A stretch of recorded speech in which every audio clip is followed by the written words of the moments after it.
Тешка зима ги чека училиштата во земјава. Енергетската криза принуди дел од образовните институции да бараат алтернативни решенија, наставниот процес да не трпи, а од друга страна да се заштеди на струја и грејење.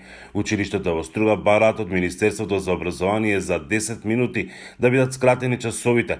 Таква одлука донеси Советот на општината. Образовниот процес нема воопшто да трпи, ради тие 10 минути скратување, а ние временски многу би добиле за да заштедиме дел електрична енергија, дел грејење за просториите. Ако ни се дозволи скратувањето по 10 минути, втора смена наместо во 13:30 би почнувала во 12:30.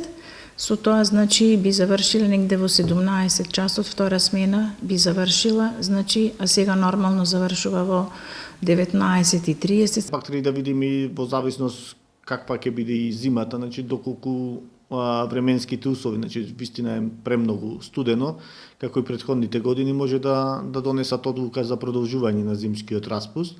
Односно електричната ние правиме, значи, да искрени напори за намалување на потрошувачката на електрична енергија, значи се проверува, значи во однос секојдневно имаме задолжени лица кои се проверува, значи дали опремата, дури вардиме, значи дали компјутерите ги оставаат, значи вработените, вклучени и исклучени. Поровски вели дека иако ги имаат обезбедено потребните количини на енергенси за да може да ја поминат оваа учебна година, секоја одлука на надлежните ќе ја почитуваат.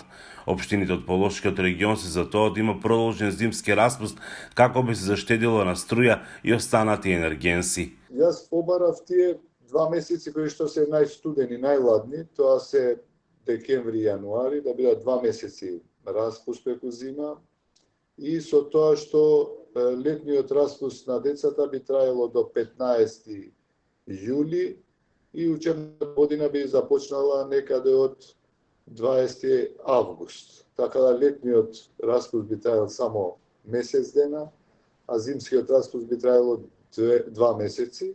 Тоа се однесува само на учебната година 2022-2023 и понатаму потоа би продолжиле како што си е редо. Таравари вели дека крајната одлука за тоа ја има Министерството за образование. За општина Гостивар само за 2 месеци електричната енергија сметка ни доаѓа околу 500.000 евра, што е навистина цифра која што не можеме да ја покриеме со буџетот како што. Инаку владата донесе одлука со која училиштата ќе може да купуваат поевтина струја на регулираниот пазар.